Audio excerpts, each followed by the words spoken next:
My fiance's mom humiliated me at every dinner. Then the lawyer started reading the will. For about 2 years, I sat through dinners at my fiance Ethan's family house. And for 2 years, his mom Pamela made it very clear I wasn't good enough for her son. I grew up modest. My dad drove a delivery truck. My mom worked a school cafeteria. And I put myself through nursing school on loans and double shifts. Ethan's family, on the other hand, had old money. His grandfather built a chain of hardware stores decades back, and the family had been comfortable ever since. Pamela never once let me forget the gap. It's just so refreshing that Ethan found someone so practical, she'd say at dinner, somehow making practical sound like an insult. She'd ask pointed questions about my student loans in front of guests.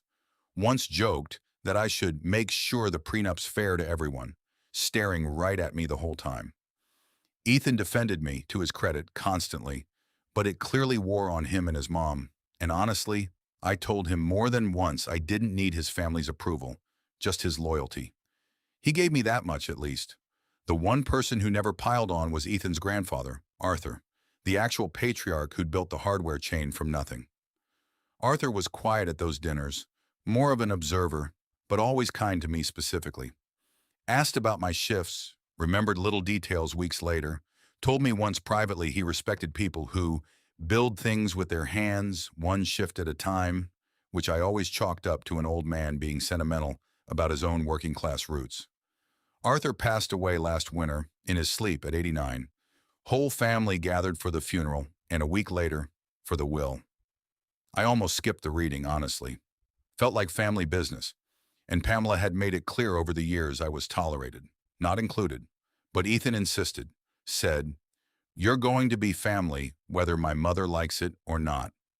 The lawyer, an older guy named Mr. Whitfield, who'd apparently handled Arthur's affairs for decades, read through it methodically. Hardware chain, worth a serious amount by now, split among Arthur's 3 kids, including Ethan's dad. Grandkids got modest trusts. Nothing surprising, exactly what the room expected. Then Mr. Whitfield paused and said there was one more provision, added 8 months earlier, addressed specifically to a Sophie Marsh. That's me. The whole room turned. Pamela's face went from mild confusion straight to alarm. Arthur had left me a separate sum, plus a handwritten letter. Not lottery money huge, but enough to wipe out every cent of my nursing school debt with plenty left over. He'd set it up quietly, months before he died, after all those uncomfortable dinners. The letter, which Mr. Whitfield read aloud at Arthur's request, laid out his reasoning. Said he recognized the same drive in me that had built his whole company from nothing, and that he'd watched me absorb what he called casual cruelty disguised as concern, dinner after dinner, with more grace than he thought he could have managed himself. Wanted to make sure that whatever happened between Ethan and me down the line, I'd never feel financially small in that family again. Pamela didn't say a word through the whole reading.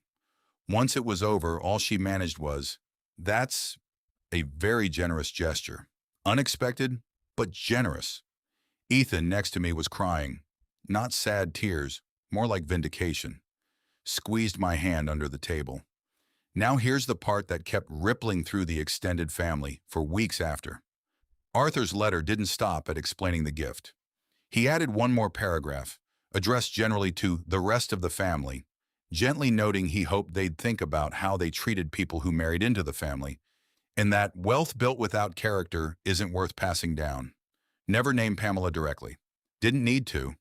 Everyone in that room knew exactly who those lines were about, and nobody knew it better than Pamela herself. Dinners changed after that. Not overnight. Pamela isn't a different person because of one letter, but the comments about my background stopped. No more pointed loan questions. She's never apologized outright, and honestly, she doesn't need to. Arthur said what needed saying, in a way that made arguing back impossible without looking exactly like the person his letter described. Ethan and I got married that spring. Left Arthur's chair empty on purpose at the reception, single-place setting, Ethan's idea. I think he would have liked that. A practical, sentimental little touch, fitting for a guy who spent his whole life quietly noticing who actually deserved a seat at the table.